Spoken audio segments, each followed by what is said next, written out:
Now here you have to see, today we are going to discuss about Gauss theorem and its application, and this is a very important theorem in electrostatic, and Gauss theorem is the alternate form of the Coulomb's law. So here you have to see, this is the, what is the Gauss theorem?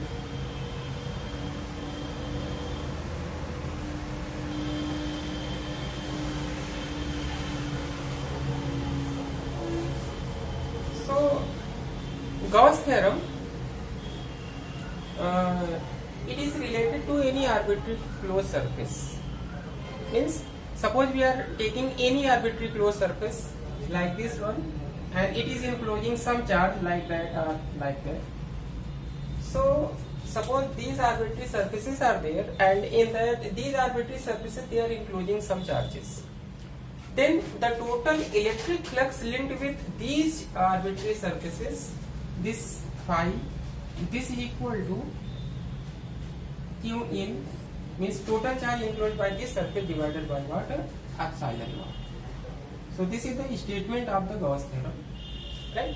Suppose in this, suppose Q one charge is there, so the electric flux linked with this surface. Suppose this is the phi 1, so this is the Q1 upon epsilon 1 like that. Suppose this surface, this is the closed surface, and it is including suppose Q2 charge, then electric flux, suppose this is the phi second, this is equal to Q second upon this is the epsilon 0 like that is there. So this is the simple statement of the Gauss theorem. Means number one, Gauss theorem, it is applicable for any arbitrary closed surface, and that is enclosing some charges.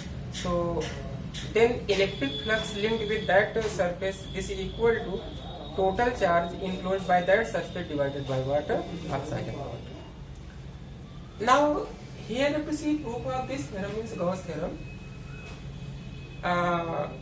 For here spherical symmetry we are going to prove that, because easily we can calculate the surface area of the sphere. But in some cases it is difficult for finding the surface, like this surface is there here you see. So calculation of surface area, little difficulty is there in the case of this one. But Gauss theorem is applicable for each and every arbitrary closed surface.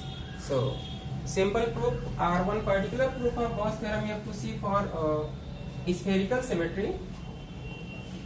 So it is clear what is the statement of the Gauss theorem. Gauss theorem, it is valid for any arbitrary closed surface, and the total electric flux linked with that closed surface which is enclosing some charge, this is equal to total charge enclosed divided by what? Epsilon naught. So proof for spherical symmetry you have to see proof. Suppose here we are going to consider this is the one sphere is there, and total surface area of this sphere we are saying that this is S. S means the total surface area of this sphere. And suppose this is the center of sphere, and at this center we are keeping suppose a positive charge that we are keeping. Right? And radius of this sphere we are saying that suppose this is the R. And on the surface we are going to consider any point, suppose this is the P. And at this point, suppose this is the direction of the electric field vector E. This is the vector E, right? And around this, we are going to consider a small area segment. Suppose this is the ds. This is what? Ds. And area vector, this is what? Along this area vector, this is the perpendicular to this one. So this is the also. This is, we are saying that this is the vector ds. Means what? The vector E is parallel to vector ds. Therefore, angle theta, this is what? 0. First of all, we are going to calculate the electric flux linked with this small segment ds. If d phi is electric flux linked with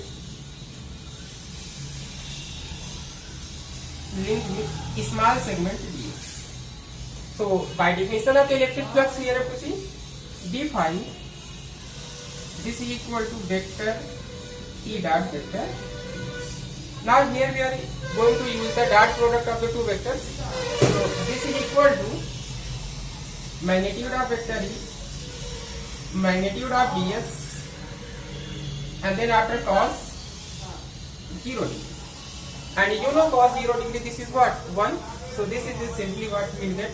This is equal to E ds. So this is the electric flux linked with this small segment ds. But we want to calculate what is the total electric flux linked with this spherical surface which is enclosing the charge. This is the Q. Now total electric flux, suppose this is the one. Total electric flux linked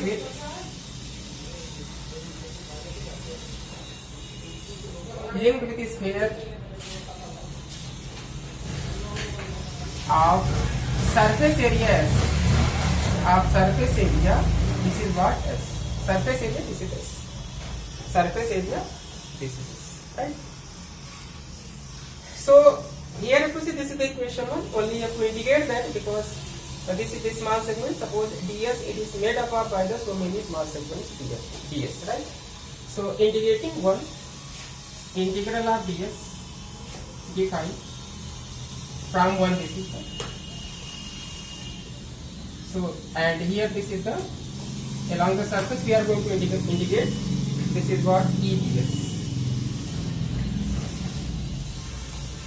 d5 this is also along the surface. So d5 this is the simply this is the phi, and here you have to see E. This is the at the surface of this this spherical surface, each and every point the value of electric field this is the same because distance that is the same. So E, this is the constant you have to take out, and then this is the S, and then this is the S. So we know that integral of dx this is the S. So we can write phi E into integral of ds, this is the S. S means this is the surface area of this sphere, and here the surface area of this sphere, this is the phi. But before that we want to calculate what is the strength of electric field at point P or at any point in general point on the surface of this sphere. So this is equal to 1 upon 4 pi epsilon naught Q upon r square, distance this is r square, surface area of this sphere, what we will get, this is the 4 pi r square. We know that this is the 4 pi r square. So this is the surface area of the square, something that we will cancel out this, and this will cancel out, r square cancel out. So phi this is equal to Q upon epsilon naught. So this is the one particular proof which is related to the spherical symmetry, right? So phi equal to Q upon epsilon naught. Q means total charge enclosed by this sphere. So this is the statement, and here this is the proof of the Gauss theorem. Now after this one means after Gauss theorem, we are going to discuss about what is the Gaussian surface, and then after application of Gauss theorem, right?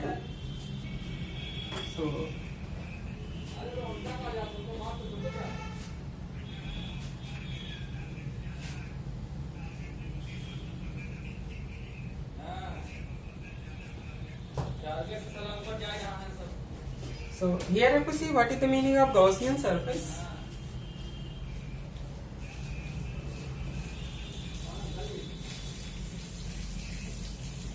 Gaussian surface. So Gaussian surface, it is the hypothetical closed surface around any charge distribution like line charge distribution, surface charge distribution, or volume charge distribution, and at the Gaussian surface each and every point the value of electric field this is what same. Means suppose this is the one line charge distribution, suppose this is the positively charged one line charge, and here if you are going to draw the Gaussian surface, suppose here you are going to draw the cylindrical Gaussian surface. So this Gaussian surface, this is what closed the surface, closed the hypothetical surface is there around this line charge distribution, and at each and every point the value of electric field this is what same. So this is what a Gaussian surface is there. So what is the Gaussian surface? Means Gaussian surface, this is the hypothetical surface around any closed charge distribution, and each and every point on Gaussian surface, the value of the electric field, this is what remains same, right?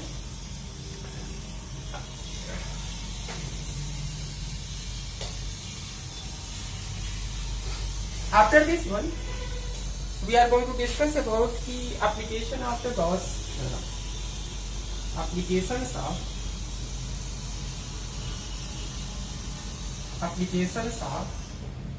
Gauss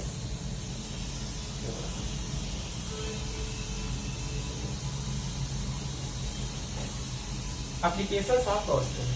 First one, electric field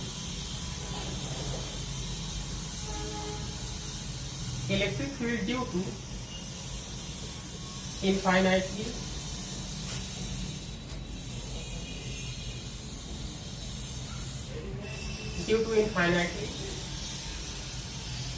long charged wire. Means what? We are having one infinitely long charged wire, and at any point we want to calculate the strength of water electric field, right? Suppose this is the infinitely long charged wire. Suppose this is the positive, right? And suppose this line charge is a linear charge density. This is what lambda. Uniform linear charge density that we are going to consider. This is the lambda. So this is the infinitely long charged wire is there, and it is having uniform linear charge density. This is the lambda, right? So lambda, this is equal to what? Uniform linear charge density. Linear charge density. This we are considering. Now, suppose here this point P is there,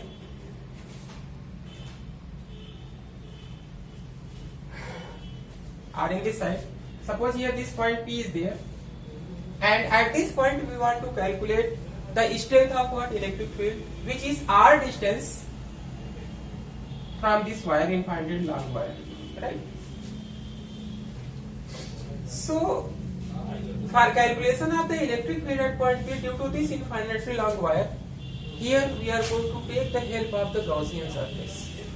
So we are going to draw a cylindrical Gaussian surface of radius R, and suppose length, this is what? L.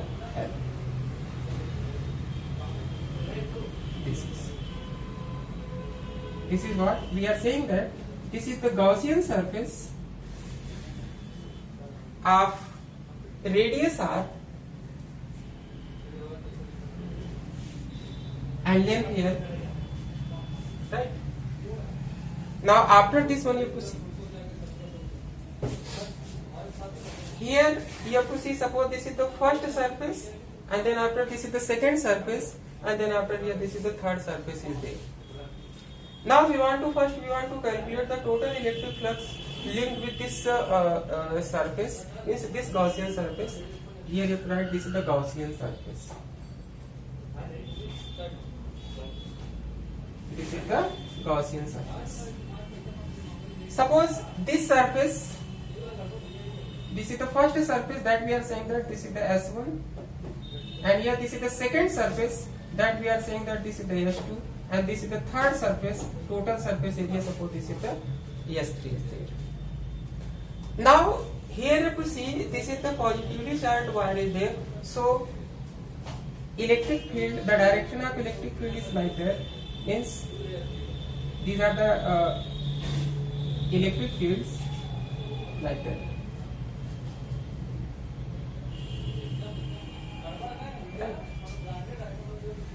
Now here for calculation of the total electric flux linked with this Gaussian surface, suppose total electric flux linked with this Gaussian surface phi, this is equal to phi 1, this is for the first surface, plus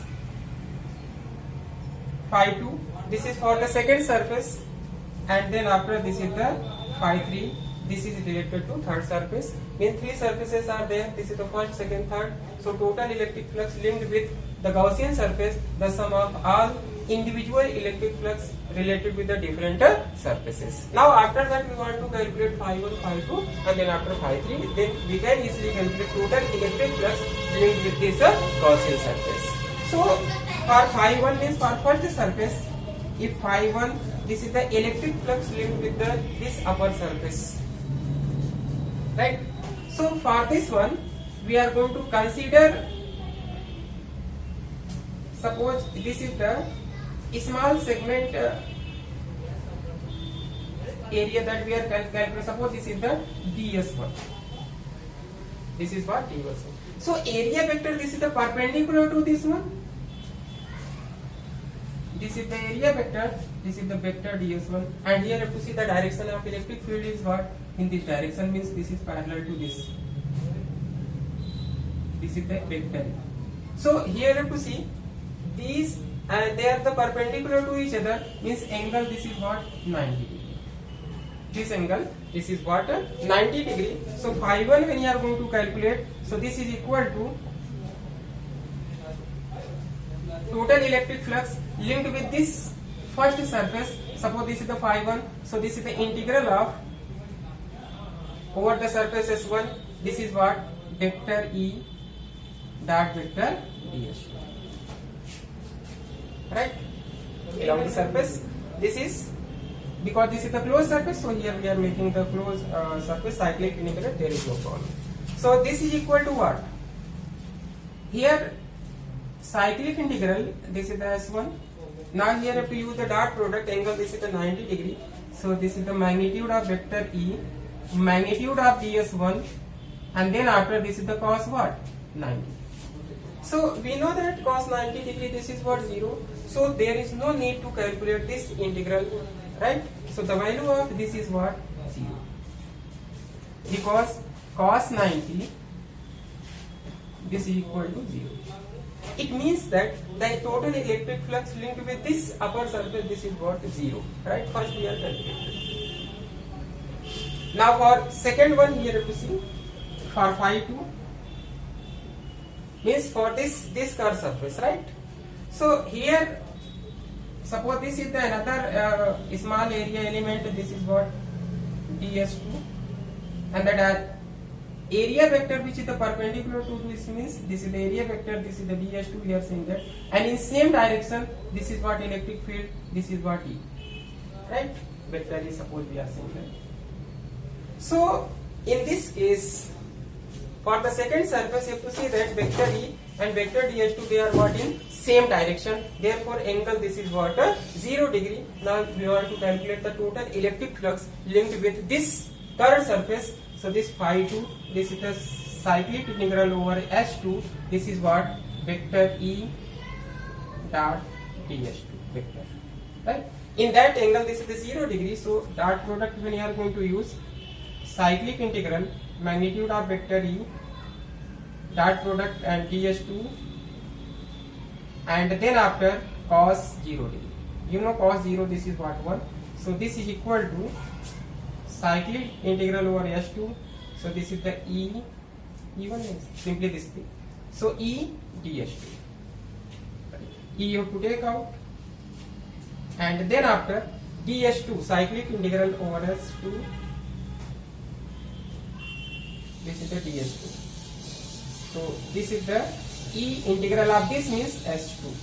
So surface area of this second surface, means this is the curved surface area, and you know curved surface area, this is equal to 2 pi RL. If length of this is what, L, so this is equal to E into 2 pi RL. So this is the electric flux linked with this second surface S2. Now for the third surface, you have to see. So this we are going to rub.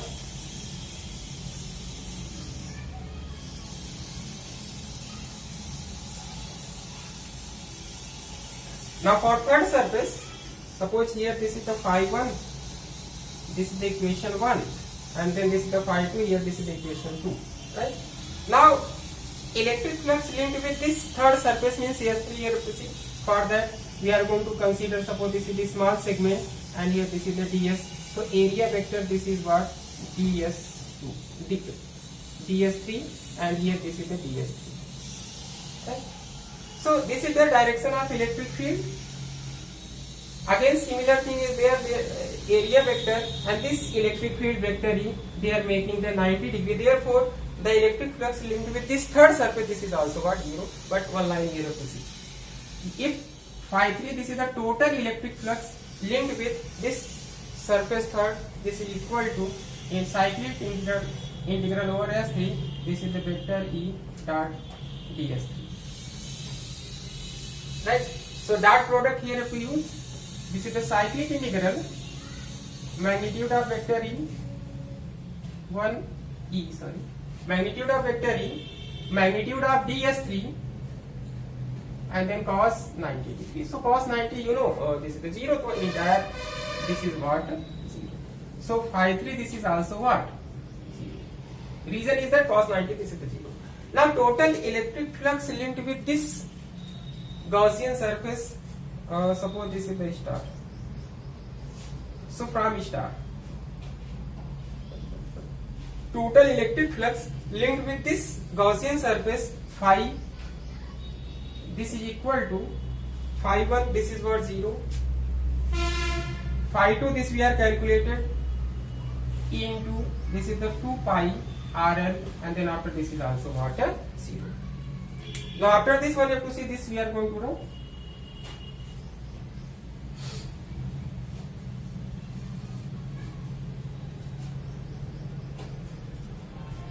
So phi we are calculated E into 2 pi RL. Suppose here this is the third one, then this is the fourth one. Now because this is the application of Gauss theorem, up to here we are not used to Gauss theorem. Now here we are going to use Gauss theorem. By Gauss theorem,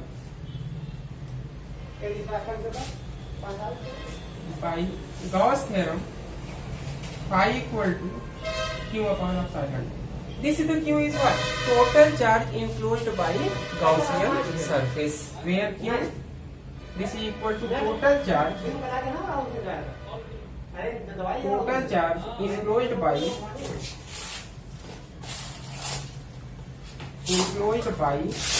Gaussian surface. Total charge enclosed by Gaussian surface, suppose, and you know that by definition of the linear charge density. So if you are going to use the definition of linear charge density, since lambda equal to Q by L, right? So Q equal to what?